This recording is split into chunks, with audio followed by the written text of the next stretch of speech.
Good morning, everybody. Welcome to the flight deck. We are here in St. Vincent, Argyle International Airport, and we're ready to do a full flight for the ATR. We're going to fly down to Piarco today in Trinidad. Couple reasons why I'm doing this particular flight. What I really want to test is the top of descent bug, make sure that's squared away, and see how it handles an RNAV approach. And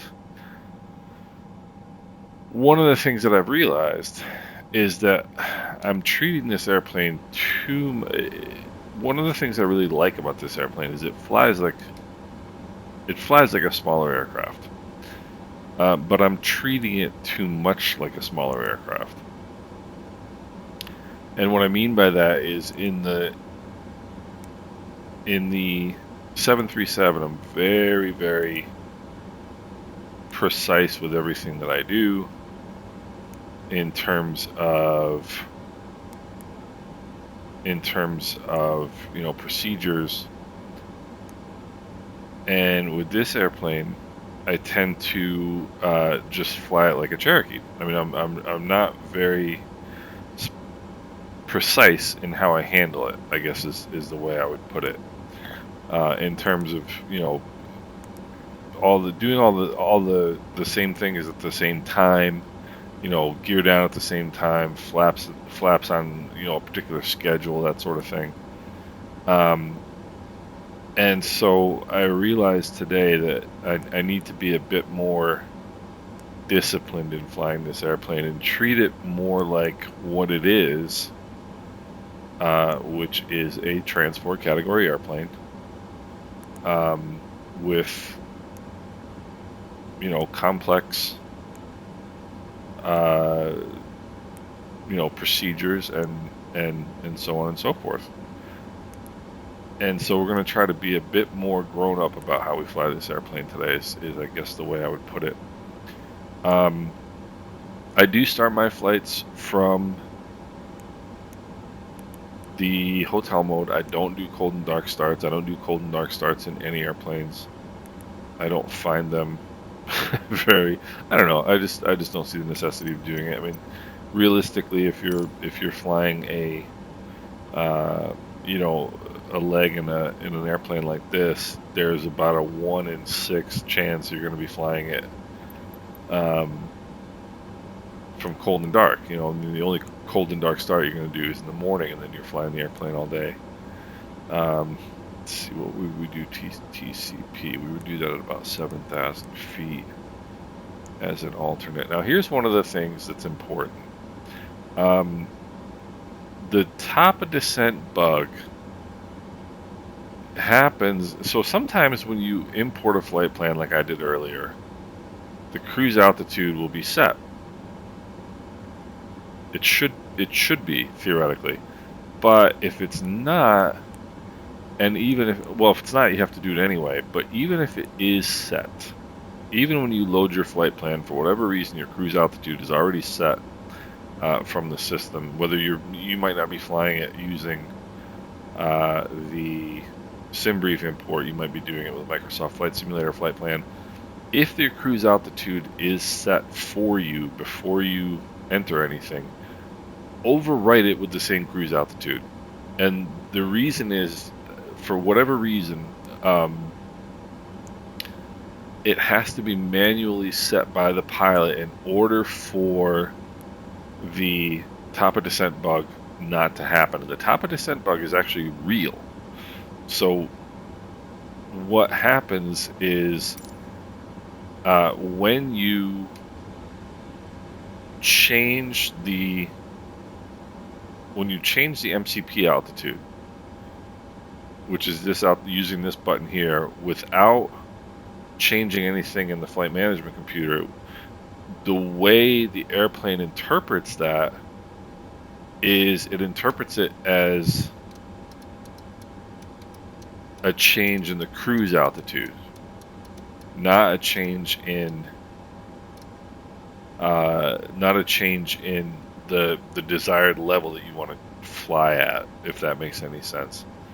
So you have to set in a hard cruise altitude at the beginning of the flight.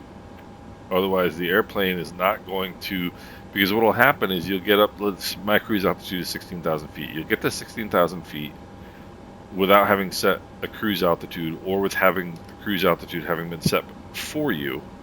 And if you then go and change the altitude using the altitude select button or knob, what it's going to do, the reason why the altitude top of descent moves is because you're not in the FMC's way of looking at the world, you're not changing your target altitude, you're changing your cruise altitude.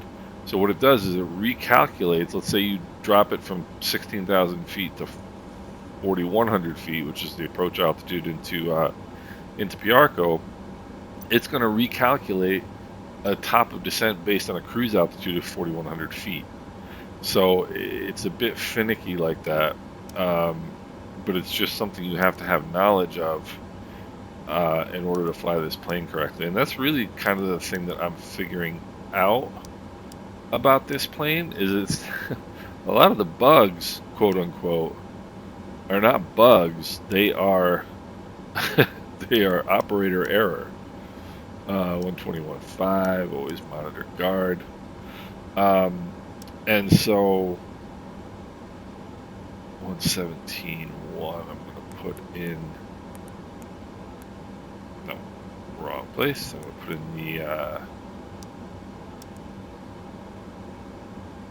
put in the Grenada VOR there, and then the next VOR I'm going to put in is the Piarco VOR in Trinidad, 116.9. So a lot of the things that we think of as, or that are interpreted as bugs in the airplane, are actually bugs in the pilot, which, you know, doesn't really surprise me. I'm never surprised when I make a mistake. But so 4643 is a transponder code. Put that in. That is on.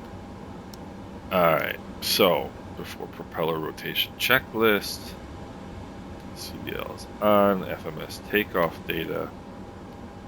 Let's see here. Nope. Confirm that. It's a pretty heavy airplane today.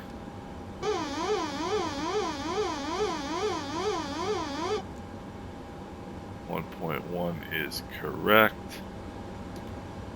Alright, trims 3 green. Tail prop, doors, seat belts, beacon. And then we can get the props going. Alright, so let's go here. Seat belts, beacon, let everybody know we're getting ready to move.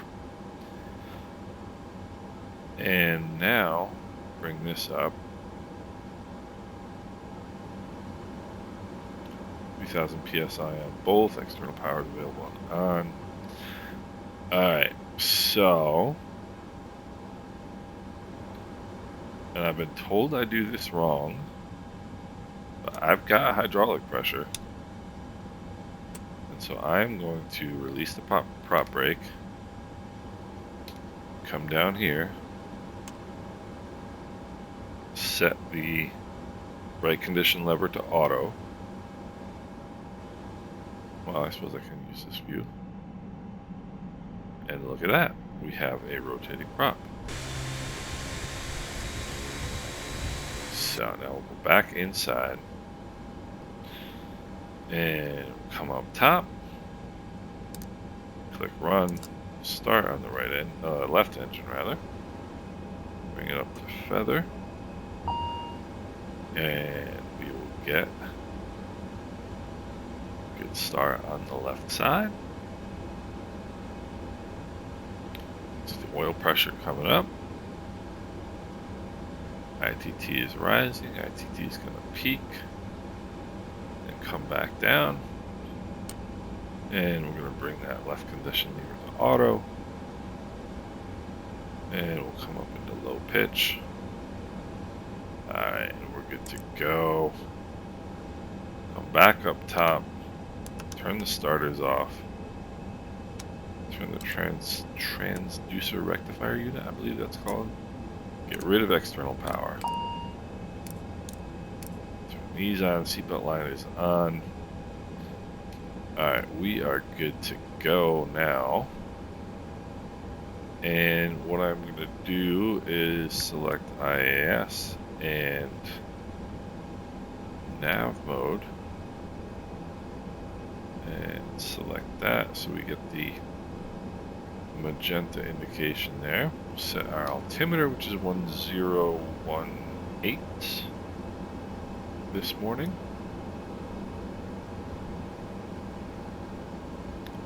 There's 1018. Alright, and we should be good to go. Before taxi checklist, FWS recall, good to go there. Cockpit com hatch CL1 and 2. Anti-icing is required. Transducer rectifier unit is on. Anti-skid test, good to go. Flaps 15. And we'll make sure they're indicating as well. And flaps 15. Check the nose wheel steering.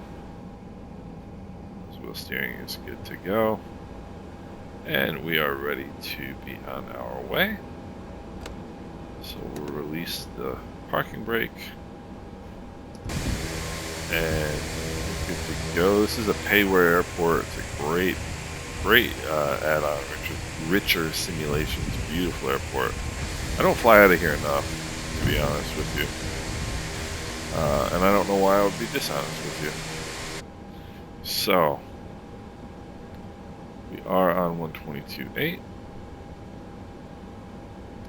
So, Argyle traffic, Caribbean 253. Taxiing on runway 04 via taxiways Alpha, Bravo, and then back taxiing full length. Argyle International Airport. So, and the issue with the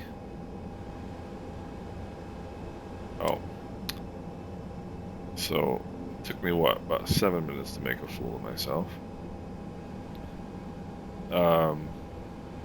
The old joke is, if it takes you full power to taxi, you probably forgot to remove the chocks. And if it takes you full power to taxi after landing, you probably forgot to put the gear down. So the bug with the hydraulics cutting out at idle power is gone, thank God. Welcome aboard Caribbean Airlines, where safety across the skies is our priority. I do find it takes a good bit of juice to get going.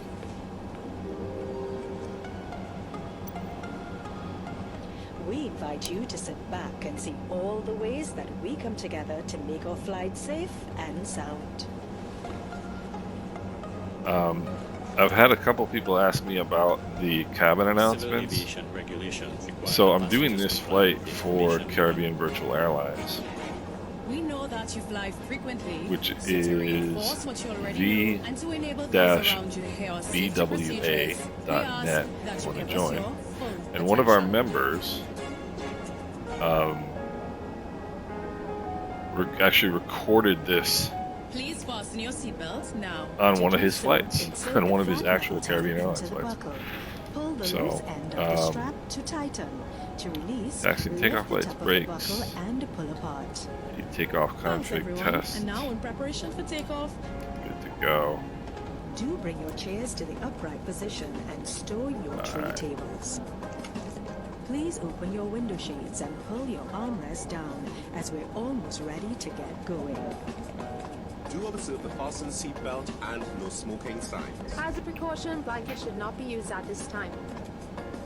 Please note that the emergency exits are clearly marked with And red we and are going white to have exit to back signs. taxi here, so I'm going to make sure There are 4 There's exit no doors, 2 incoming on either traffic. sides of the There's aircraft, not. each equipped with evacuation slides, which inflate Alright, automatically. so let's go There are lights. also You 4 always window want your lights exits on the located runway. over the wings. Look around All the now lights and you can locate get the on, you exits want that are on. nearest to you. Please note that your nearest exit may be behind you.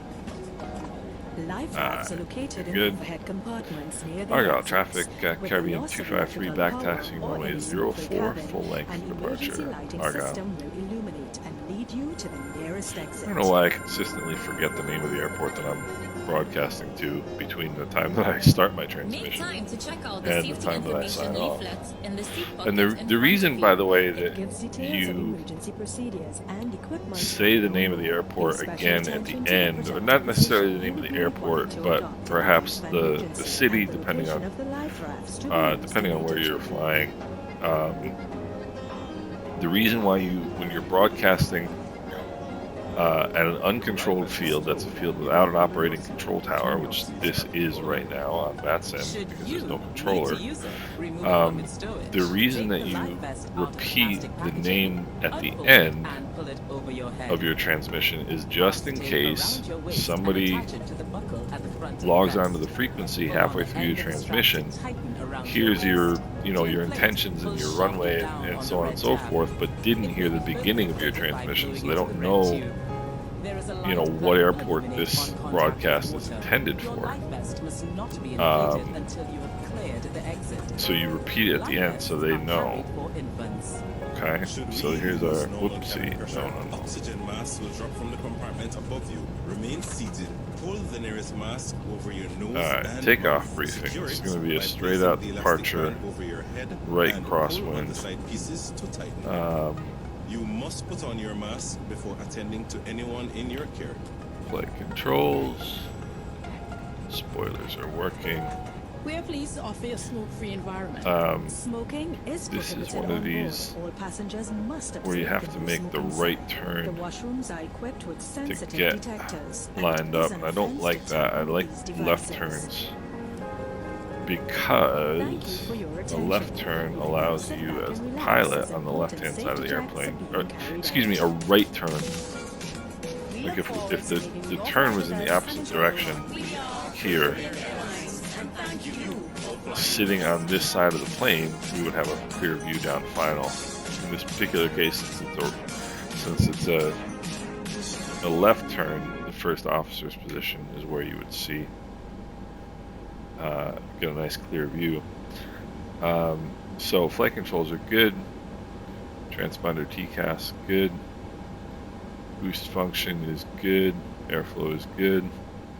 Notify the cabin crew. Engine bleeds are good. Exterior lights are good. Lateral flight director bar is good. And there we go. So we're good to go. There's one last look up top here. And what do we have? 5,200 feet dialed in because that is our transition altitude. Final approach course is clear. Argyle traffic, Caribbean 253, departing runway 04, right downwind departure to the south, Argyle. So, let's get ourselves going here. I always say don't delay on the runway, and what am I doing delaying on the runway? Alright, flaps are set. Get out here on the center line.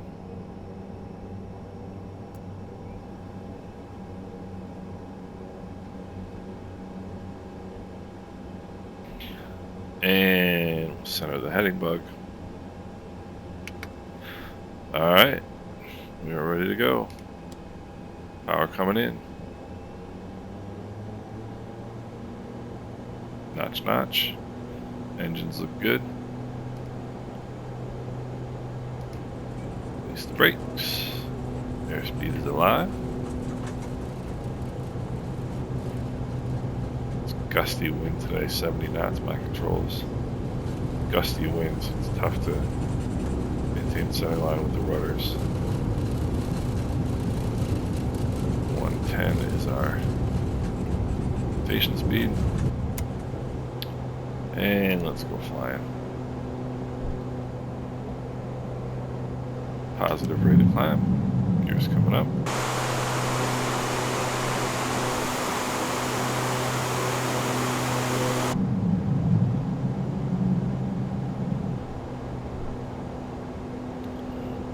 Alright, and we'll start that right hand turn.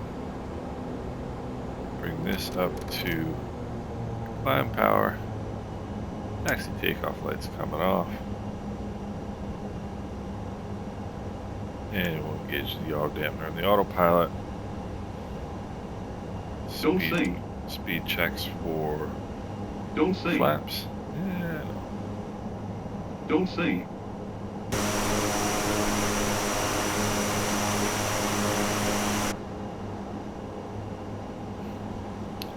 Alright, landing gear is up, no lights, flaps are up and indicating power management is on climb. Engine bleeds are looking good. Taxi takeoff lights are off. Altimeter's standard at 5,200 feet. So, off we go.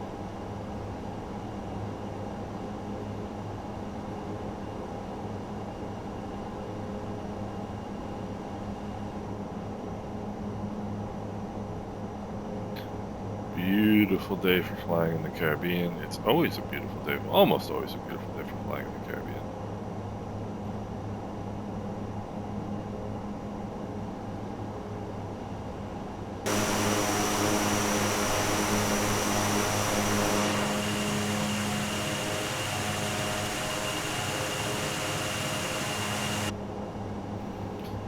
So, 2,600 climb at 5,200.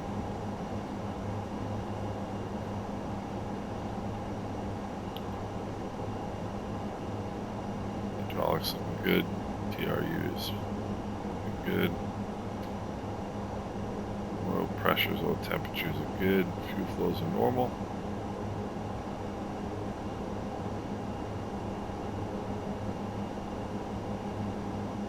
Max are on. Temps are good. Electricity both sides, 22 volts. That's good. Alright. Roll this up now to, let's say, 10,000.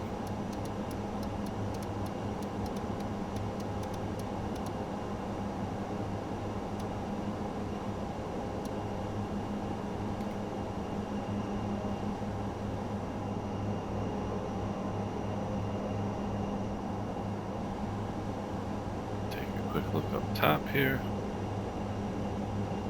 Everything is looking good.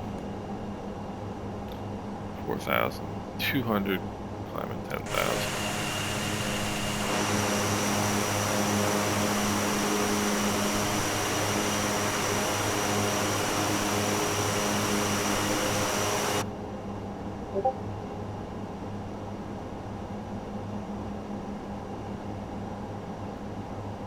So we'll have some time on this flight to do some talking. Talk a little bit about this airplane.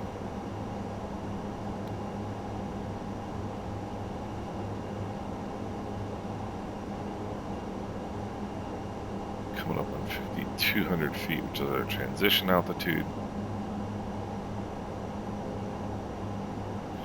Remember, transition altitude is the altitude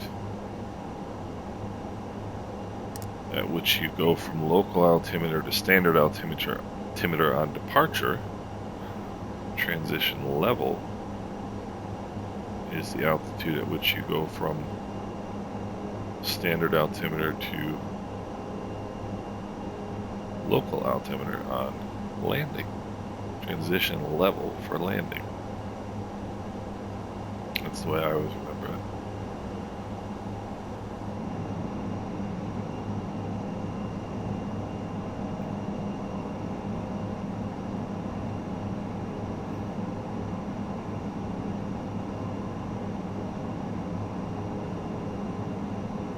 There's our point of departure. And we'll roll this up to 16,000 feet now, which is going to be our cruise altitude.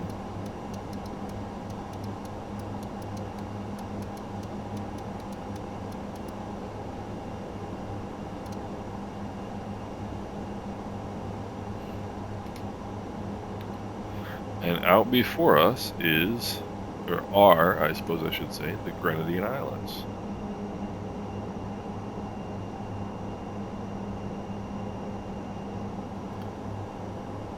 That is St. Vincent.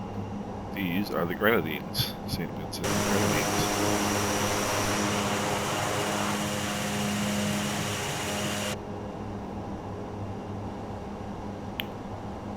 So, climb is looking good.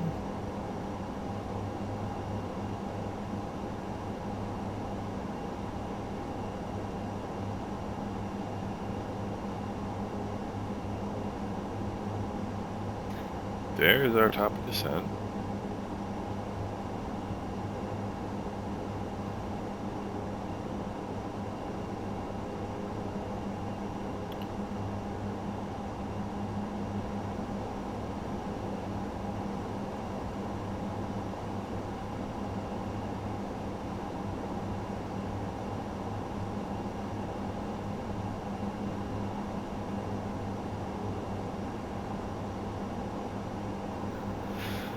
So, everything pretty smooth thus far.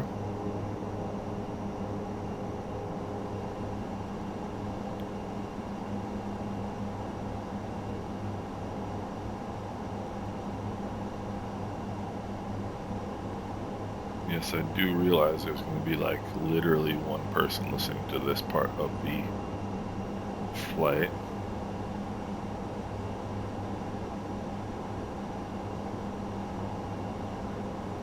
I am going to do more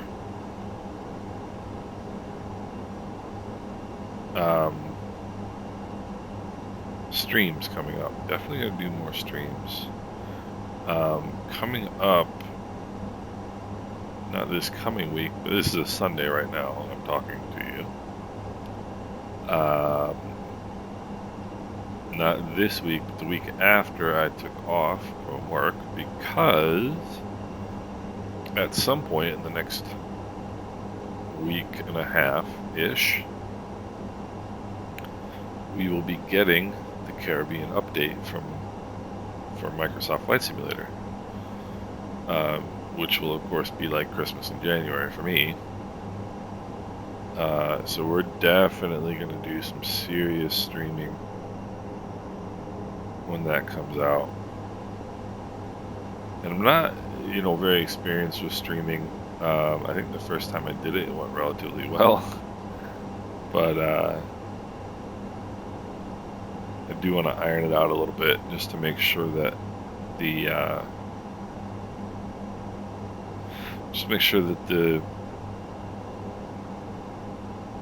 the quality is good, the visual quality of the stream.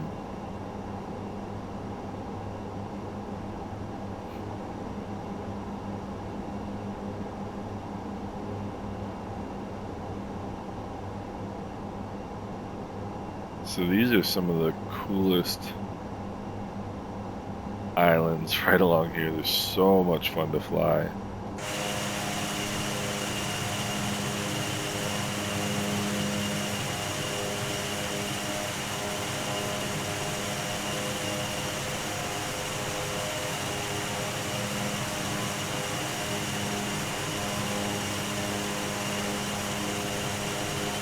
So this right here is Bequia, and that is where there was a plane crash here about a week and a half ago that killed a local guy. I don't think he was a local, he's actually from New Jersey, but had lived on Bequia for a while, and a German actor and his 2 young daughters, which was pretty terrible. He was flying a Blanca Super Viking, which is sort of like a, it's like a low wing single engine, like a Cherokee. I don't know whether it is fixed gear or not, but he took off from that airport right there. Engine quit, and he stalled it in trying to get back to the runway, and apparently the actor was trying to get a flight out of where we just left from, and couldn't for whatever reason. I don't know whether his flight was canceled or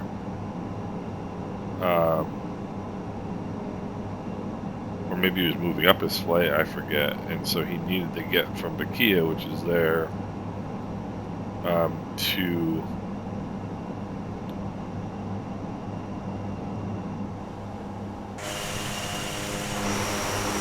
needed to get from here, well, needed to get from this island here in the foreground to the departure that we just left from. And the pilot was the owner of a local dive shop, and he said, yeah, I can take you down. And oh, this is a great shot right here. That's Mystique right there.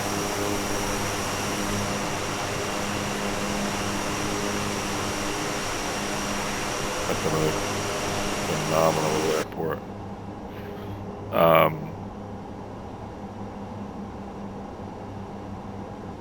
And yeah, when loaded the guy and his kids into the plane, took off, and unfortunately something happened.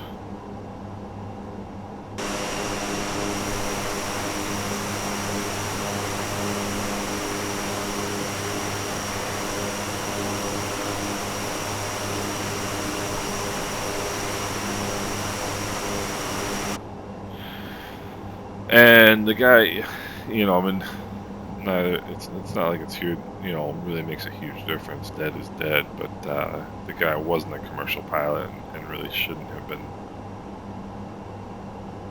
doing that. He was just doing somebody a favor, as I understand it. But at the same time, and you say, okay, well, what's the difference? He's not a commercial pilot, big deal. Well, commercial pilot is a much higher level of skill. Much higher level of training. There might have been, better chance of him getting it. I mean, it's tough over water. It's tough because you don't want to go into the drink. But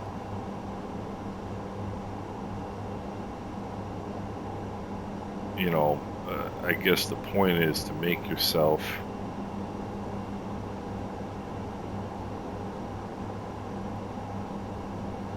to give yourself a chance. Nobody wants to ditch in the water. Nobody wants to ditch, period. I'm sure it's scary. But you make a controlled descent into the water. There were a lot of fishermen there. The fishermen got to the aircraft and were able to, to try and render help, but there was nothing they could do because, the guy stalled it in, hit the water at, 150 miles an hour.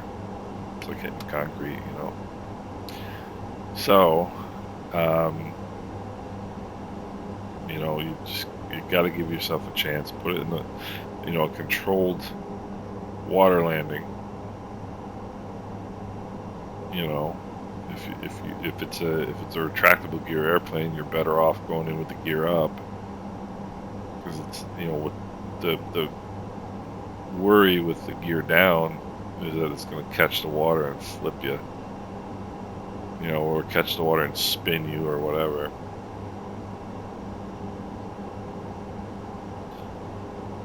Get the 1,000-foot to go notification here pretty soon.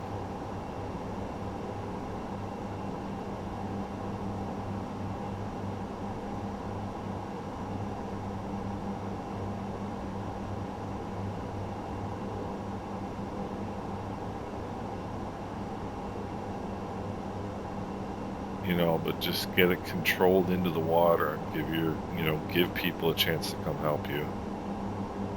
Give yourself a chance to get out of the airplane. When you spin it, you stall it and spin it, there's no chance.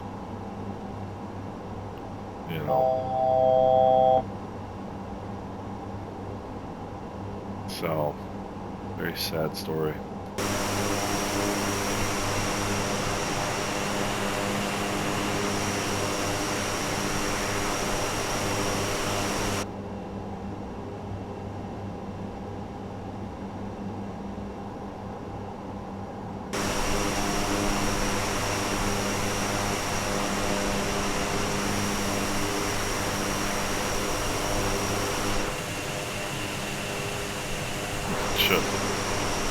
Amazing views. That's Canoan Island right down there that we just flew over.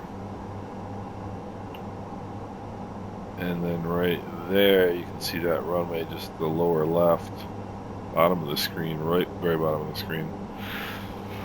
That is Union Island. Right there, that little strip at the very bottom of the window there. That's Union Island, and then up here is Karaku. Up here. So, and then just beyond this here is Grenada.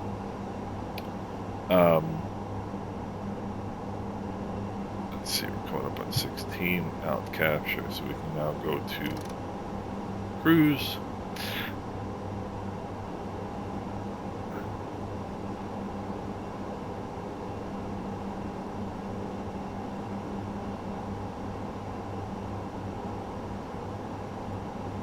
Okay, 195. And Aerosoft did a complete.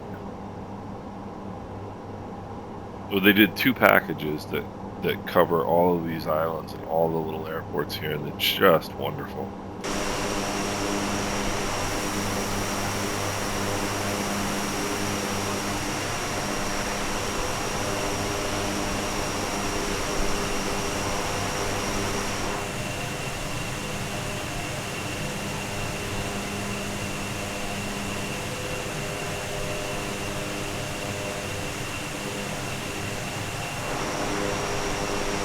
Just a wonderful package of airports. A lot of fun to fly here. A lot of fun to fly here. Great, great area to take.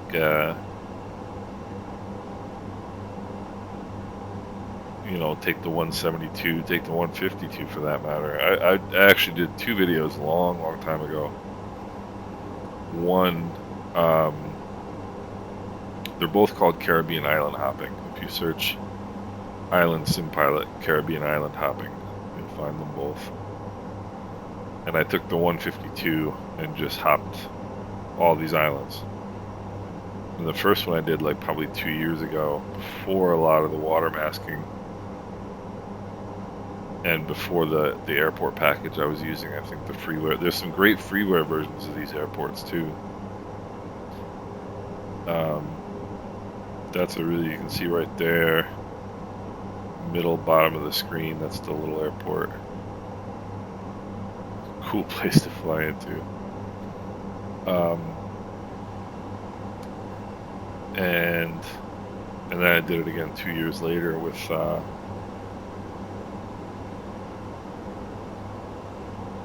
probably about, I don't know, maybe 6 or 8 months ago, with the, I just realized I forgot to do is bearing 1 and bearing 2.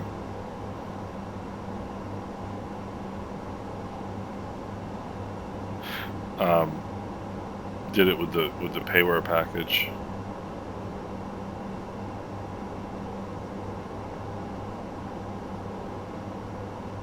And the 152, and it was a lot of fun. Really cool flights.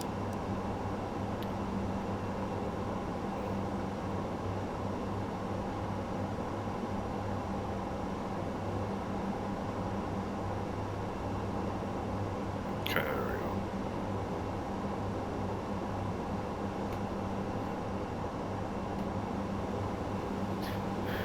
go. Over here and check our progress page here. Top descent 26 minutes. PRCO estimated at 1750.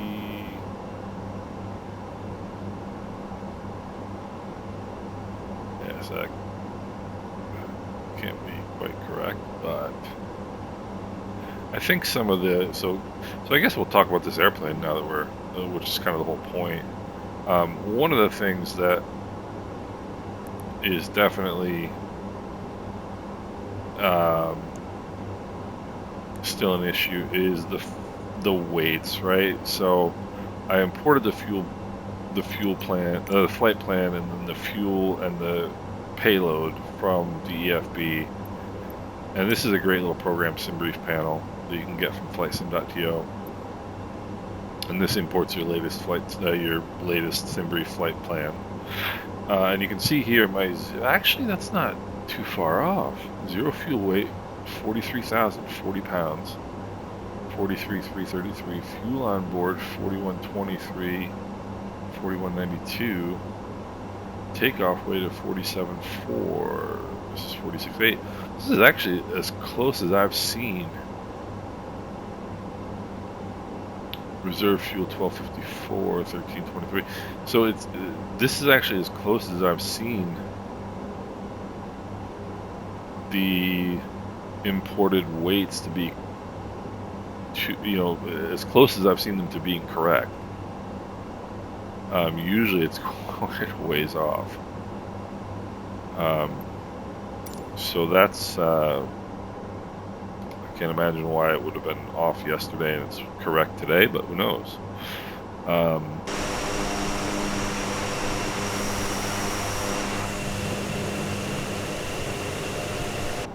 Coming up on Grenada now.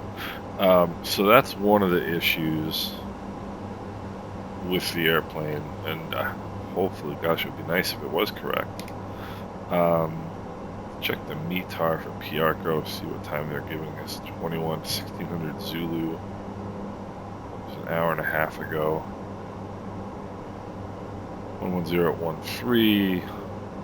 Light rain. Broken 1,800 feet. The clouds. Temperature 260.323. So that's the one. Whenever the difference between these two numbers at 2.6 and 2.3, and I realize, by the way, that where you're going to see my mouse on the screen is not the same as where I'm pointing, and the reason for that is because of the Holy Grail settings and the upscaling and downscaling, so I apologize for that. But you can see in the METAR, let me zoom in a little closer here. You can see in the METAR, right under, see on the bottom where it says TAF TVSA, and right underneath that is 26/23. So that's temperature / dew point. So temperature is 26 degrees Celsius, dew point's 23 degrees Celsius. Whenever your temperature and dew point, whenever the spread between those two numbers is less than 5, you can expect what the FAA calls restrictions to visibility, and that's what the rest of us call clouds. So you can expect either fog, clouds,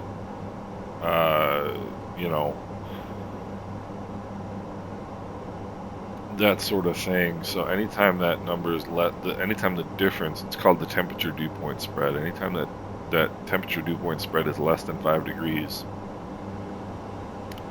you can expect poor visibility. And so the thing that I like to look for not only is what that number is, but which direction it's trending. In other words, if it's 2623 now, but an hour ago it was 2423, it's still less than 5 degrees, but the difference is increasing. So you would expect improving weather in that particular case. If the difference an hour ago was 2923 and now it's 2623, you can expect, that number's tightening. The difference is tightening. You can expect worse weather. So it's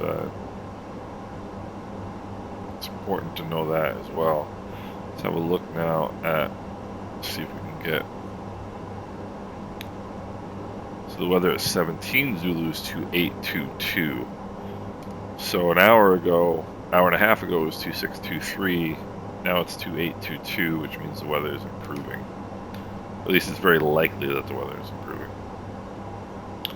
Still showing light showers. So this is Grenada. That is Maurice Bishop International Airport right there, at the top of the screen. This is the place I'd like to see.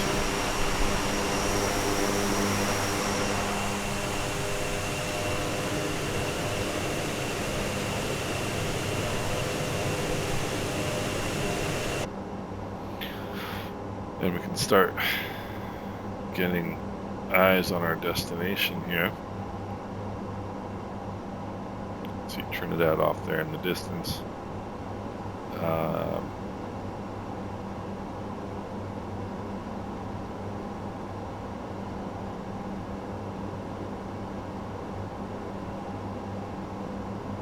And we're making a left-hand turn here in a second. We're over top of the VOR.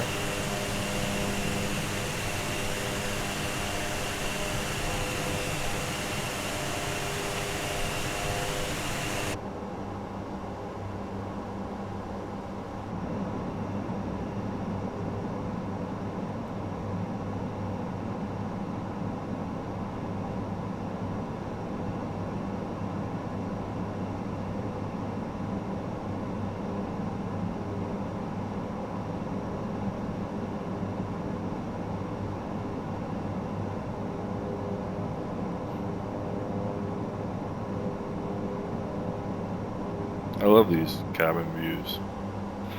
They're pretty cool. So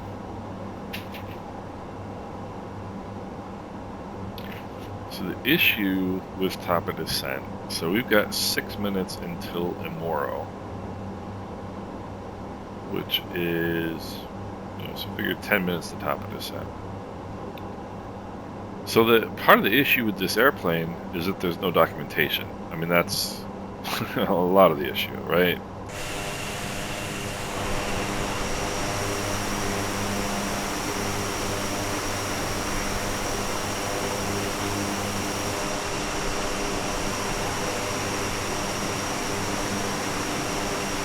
Because, I mean, this is not the most complicated airplane in the world to fly, but it's still,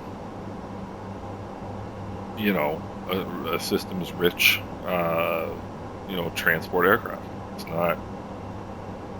not a Piper Cub, and there's literally no documentation, which is pretty inexcusable. But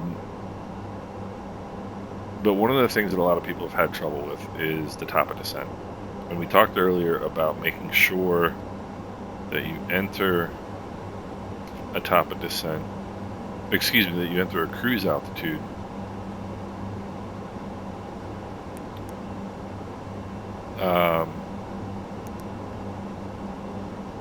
in the perf page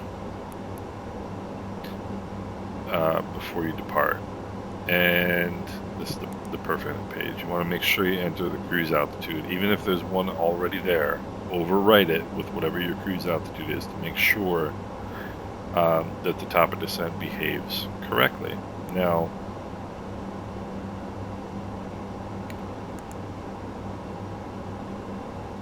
the correct way of vertical navigation in the descent in this aircraft is just before, so we'll look here, you can see the top of descent there right at the top of the page of the MFD, is a couple nautical miles before top of descent. You want to put the airplane into about a 500-600 foot per minute descent rate. And what that's going to do, that's going to cause you to cross the top of descent below the top of descent altitude, or your cruise altitude. So because of that, we're going to get a magenta bar on the side here, and that magenta bar is your descent path, your 3-degree descent path. And because you start your descent before the top of descent manually, that bar is going to start going up, which means you're below the descent glide path, which makes sense because you're below your cruise altitude, which is theoretically where the top of descent would start, right? So if top of descent is supposed to start at 16,000 feet, which is what we're flying at. If we start a descent before we reach top of descent, we're going to cross this particular point, and again, my mouse is not pointing where. Same place for you as it is for me, so I'll stop using it. We're going to cross the top of descent below that 16,000 feet. So what's going to happen is that magenta bar is going to go up on the PFD because we're below it. But then the descent, the glide path, the descent path is steeper than 500 feet per minute or 600 feet per minute or whatever we're going to select, right? It's going to be about 1600 feet per minute. So initially we're going to go below that path, but because the descent path, the glide path, is steeper than the rate we're descending at, once we pass top of descent, that is then going to, that magenta bar is then going to start coming back down because we're going to catch up and intersect the glide path, the descent glide path. And this is one of the things about flying. I tried to explain that as best I can. Hopefully it was understandable. You want to have a good mental picture of what's happening, of what you're trying to do, and whether your expectations are essentially being met, right? So once that bar comes back down within, I'll show you once it pops up on the PFD. Once it comes back down to within one bar of our glide path, then we will then activate VNAV. And that's how you capture the glide paths in this airplane. One of the things that I also do very, very well in airplanes when I'm flying is spend way too much time yapping and not enough time actually setting up my airplane. So I'm going to set up I'm going to set the minimums here, 350. Airport elevation will be set automatically.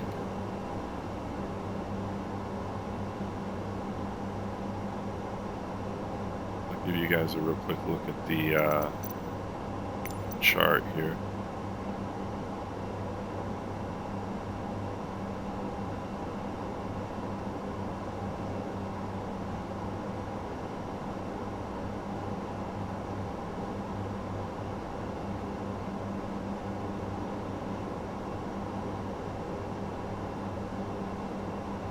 So this is the approach that we're flying. So it's an RNAV approach. Final approach course is 105. Glide slope intercept is Talus at 1,700 feet. LNAV VNAV decision altitude is 350 feet. Airport elevation is 60. Missed approach, climb 1,500 straight ahead, and then a climbing right turn to 4,100 direct Emira and hold. That is a non-standard holding pattern because it's left-hand turns. So it would be outbound plus 30. So your outbound heading is 195. So we'd hit Emira and then turn to a heading of 225. Fly that for 1 minute and then make a standard rate left-hand turn around to a heading of 015. We're not going to have to do that. Distance to the threshold, that gives you the altitudes and distances, which is great. We'll be probably about 100 knots, so 550-ish, between 500 and 600 feet per minute descent rate. Glide path, the descent angle is 3 degrees. It's an LNAV, VNAV approach. So PAPI on the left-hand side, high-intensity approach light system. Then it gives the mist again. So I always read left to right, top to bottom. reading the approach chart. So we are 4 nautical miles from the Dukla.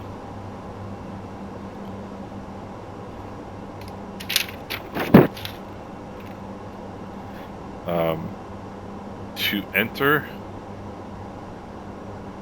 vertical speed mode, you want to be in heading mode. So what we're going to do is center the heading bug.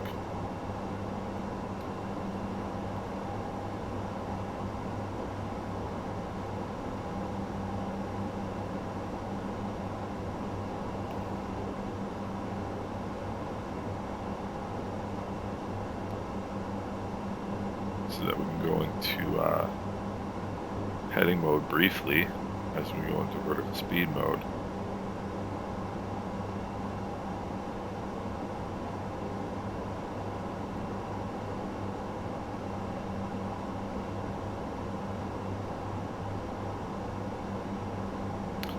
And make a slight right hand turn. See, the nice thing about like the 737 is you can set your, so we can't set our target altitude until we get pretty near to our top of descent. Otherwise, like I said, that top of descent may start going out because it is interpreting our altitude change as a change in cruise level, not a change in our desired altitude. So the nice thing about the 737 is you can set your descent altitude, 3 hours before you gotta be there. In this airplane, you gotta wait.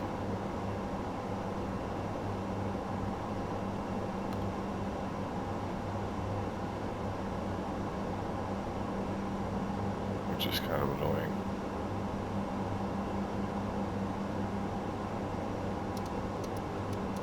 Okay, so now you can see we're setting it down and that's not moving. So you can set it down to about 5,500. Actually, I'm going to set it up to 4,100.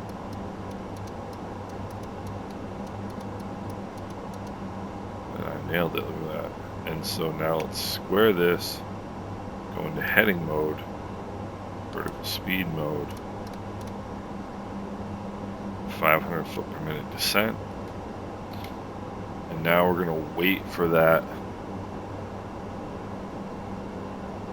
vertical, that glide path guidance here.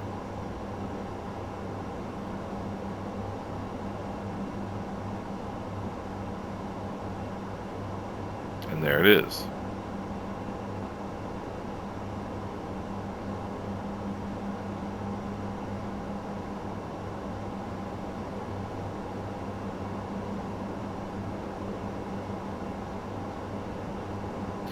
Since it's below us,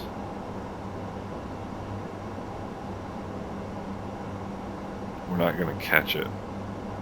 So what I'm going to do then, once this is displayed, you can go, oh yeah, you got to go into LNAV and then VNAV. And then you've got to check your power and adjust your power for the airspeed that the airplane wants. You just want to get rid of that trend arrow. See that trend arrow by the airspeed indicator? You just want to get rid of that. You want it to be right here, right about that 219. It doesn't have to be right on the number. So we are now in VNAV mode. Let's do our descent checklist. FWS recall. Good to go there. Landing elevation will be automatic. FMS. Now this, we've got to come here and set. So I've got to get the weather. Weather at Piarco 100 at 12. Nope, sorry. Correct. 100/12/0 because there are no gusts. So we put that. Altimeter is 1016. So we'll put that. Transition altitude is 5,500 feet. So we'll set that.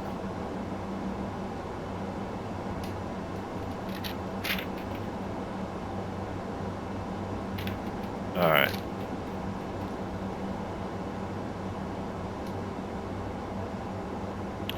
So now our V approach speed is 114 knots.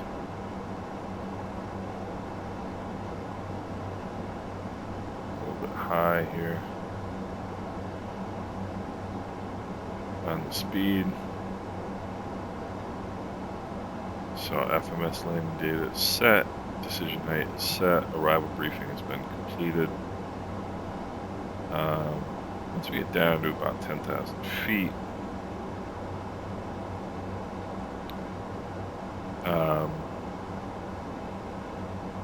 once we hit 10,000 feet, we will check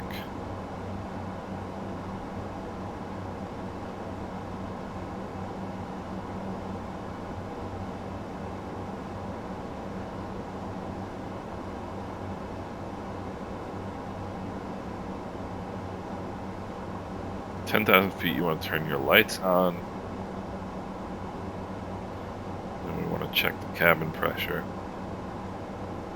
So we can see the cabin pressure is descending, so that's good.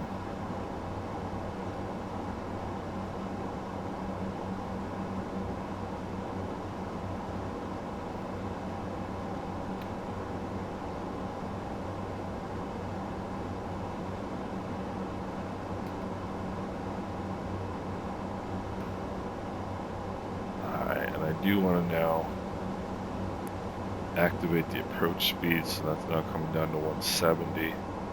Let's bring some power out now. Lights on. You know, I never turned them off. Never turned them off. Again, too busy talking. So seat belts, landing lights. Cabin altitude is good.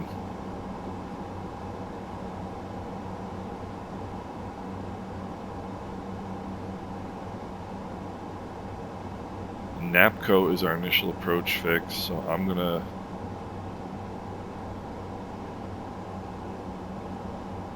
inside of 10 miles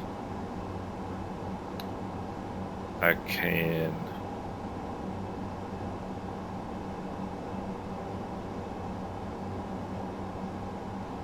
activate the approach. And yeah, there's definitely some clouds down here. And normally I just come barreling in here without really paying a whole lot of attention to my, you know, when I change airspeeds, you know, things like that. And like I said, I want to get more disciplined about flying this plane, fly it properly.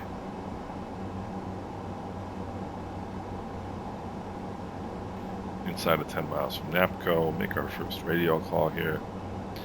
Piarco traffic, Caribbean 253 is 25 miles to the northwest, inbound runway 10, Piarco.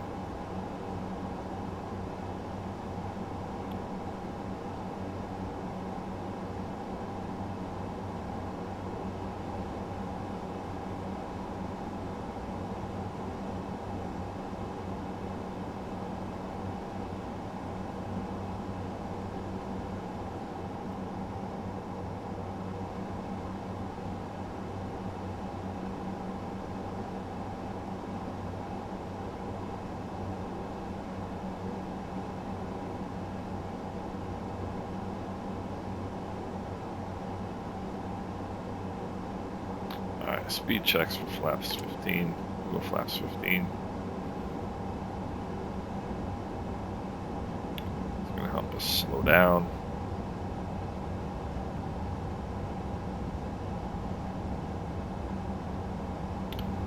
And we are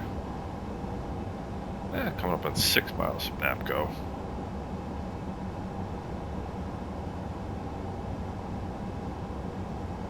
So I will activate the approach, VFP mode, vertical flight path mode. Alright, so now my next steps are, I want gear down when the radio altimeter becomes active. That's at the bottom of the PFD. It starts showing an altitude. That's when I want gear down. And I want flaps 30 right before the final approach fix.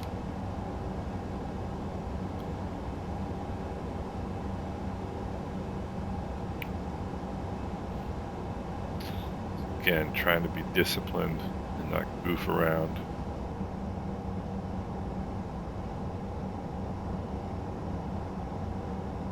You know, I think the tendency I have is to feel like this plane is flying is flying slow, and it's like taking me forever and a day to get to where I want to get to.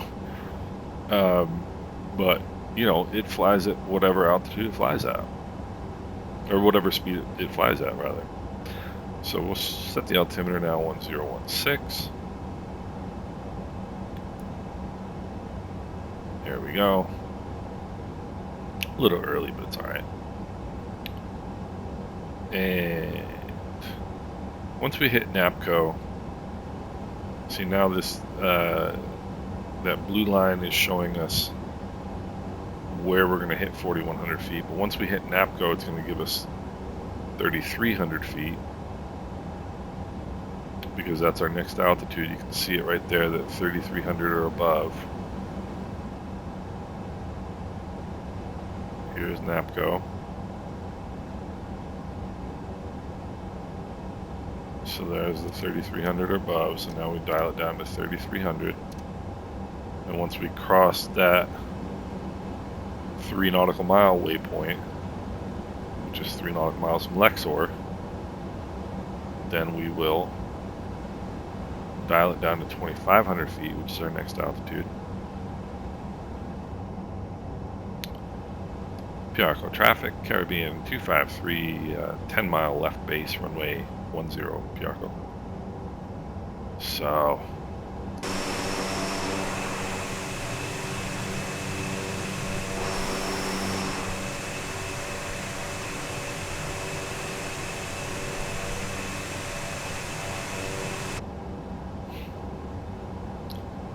again, trying to be nice and disciplined about what we're doing here, which is going to involve now starting to slow down. So once we hit this 3 nautical mile waypoint here in a second, it's going to drop the altitude down to 2,500. There it is. Now we'll follow that down to 25, and then after we turn final at Lexor, it's gonna bring it over to. It's going to drop it to 1,700, which is Talus, which is our glide slope intercept.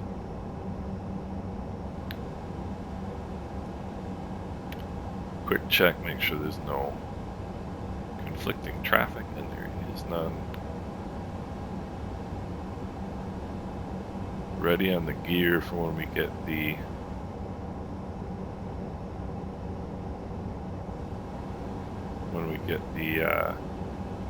radio altimeter. Speed checks for gear down. Piarco traffic, Caribbean 253, turning a 10 mile final, runway 10, Piarco. Now we can dial it down to 1,700. As you can see.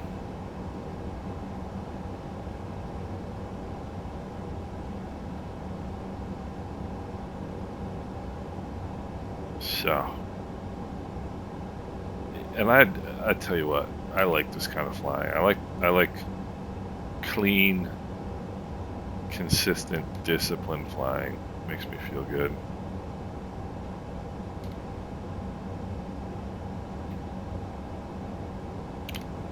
Let's notify the cabin crew and all this fun stuff. Alright, take off power.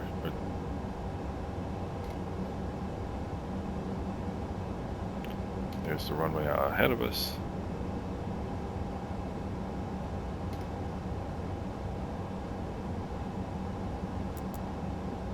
Really good shape.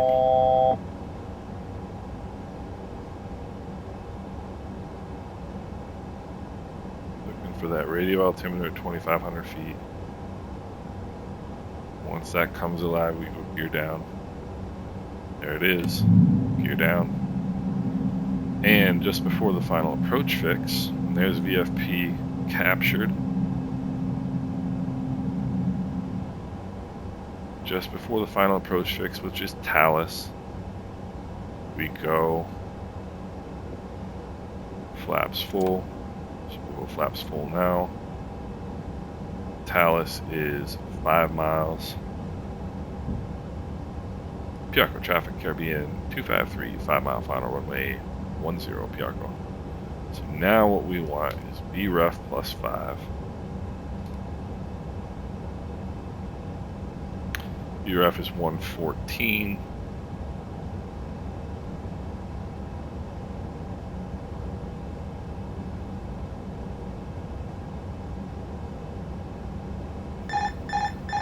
Alright, autopilot away my airplane.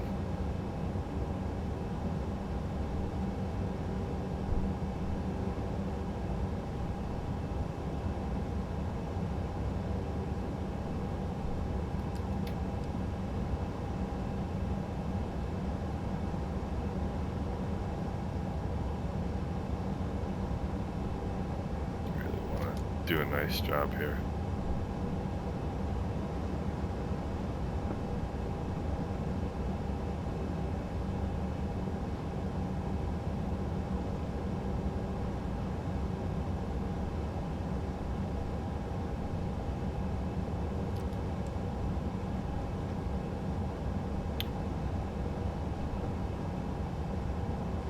Okay. Feeling pretty comfortable right now.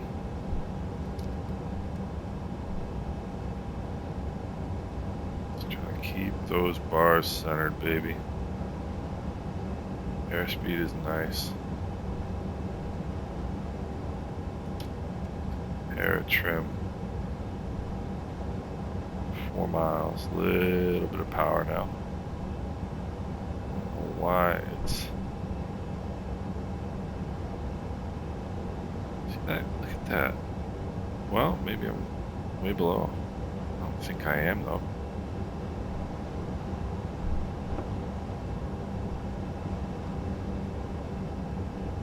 See, that's the thing, is just these indications on the PFD are just all over the place. It was showing me way high. Now it's showing me back on it, but like it. I don't know why it jumped all over the place like that.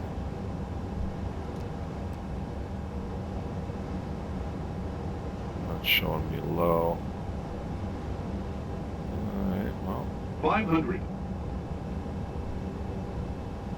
See, I'm trying to follow the PFD indications, but I really feel like it's not. Approaching minimum. Particularly the vertical path is not correct. It's what it feels like, but maybe I'm wrong.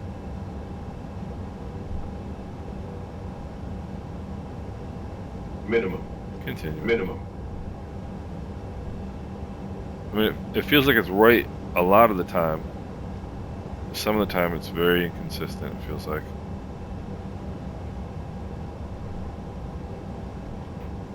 Power 200. out.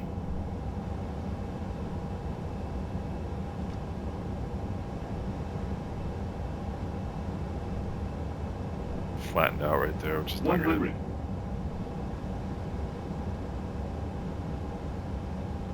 good. $50, 40, 30, 20, 10.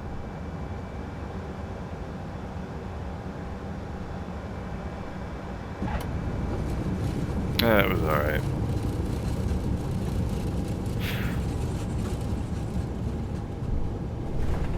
Yeah, slammed the nose on. I flattened out about 200 feet.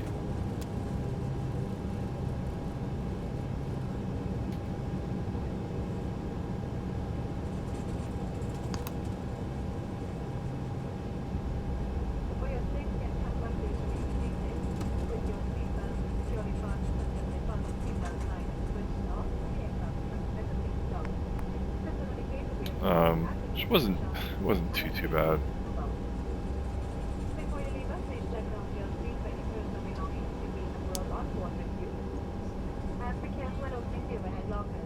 But I just feel like the vertical indications on the PFD are pretty jumpy. You know what I mean? Like they're consistent for a good period of time, and then it went. For a brief period of time, it showed me pretty low, and I corrected a little bit for that, but visually I could tell I wasn't that low, and I feel like the indication kind of corrected back to put me on glide path again, which I was.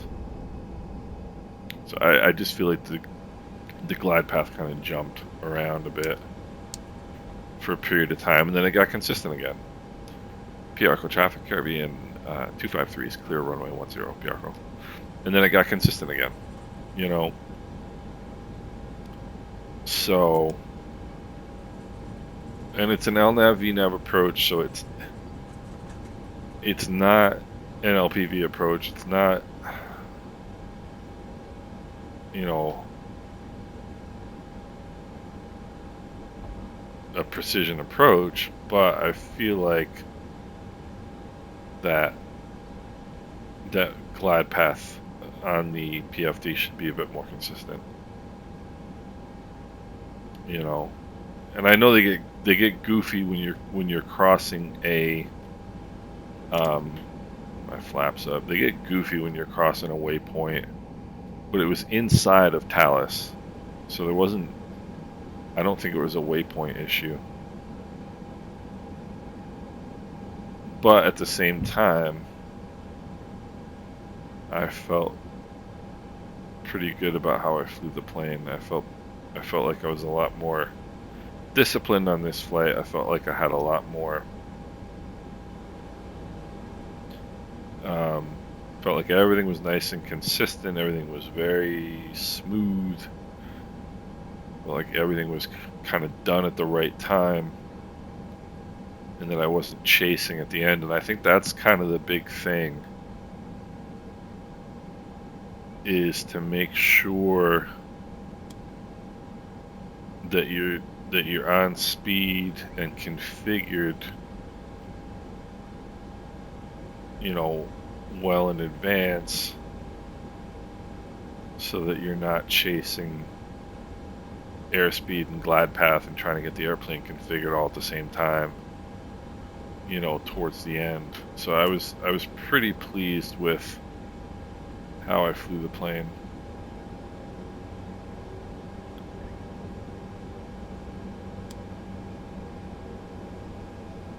On this particular hop. So, and we'll go parking brake on. We will shut down. We'll feather that prop. And let's go up here. Feather the right hand prop as well. Prop brake is ready.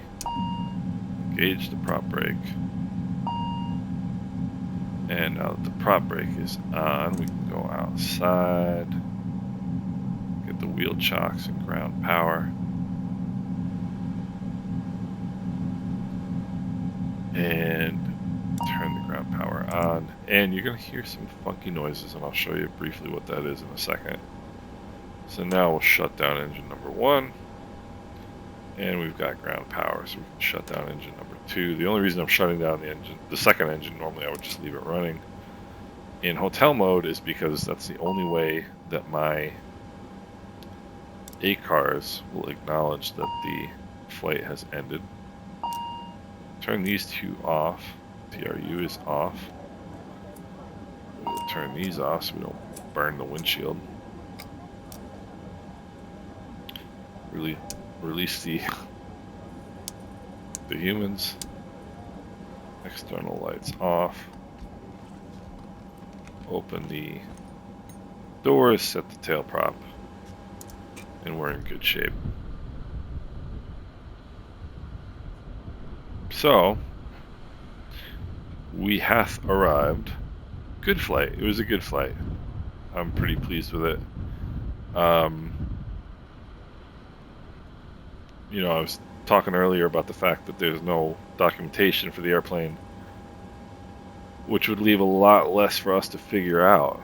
You know, that's a interesting phenomenon I haven't seen yet in the sim. See that? The lights dancing on the sunlight dancing on the roof there. You know, so unfortunately we're forced to kind of figure a lot of this out ourselves, or all of this out ourselves. But fortunately, we also have Magnar, and Magnar is awesome.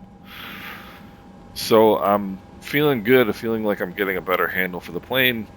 I've seen a lot of things that have definitely been corrected and improved. It handles wonderfully. It's joy to fly, and yeah, love me some ATR, especially as we're getting ready for the Caribbean update in World Update 16. Hope you guys are having a fine Sunday, and we will talk soon.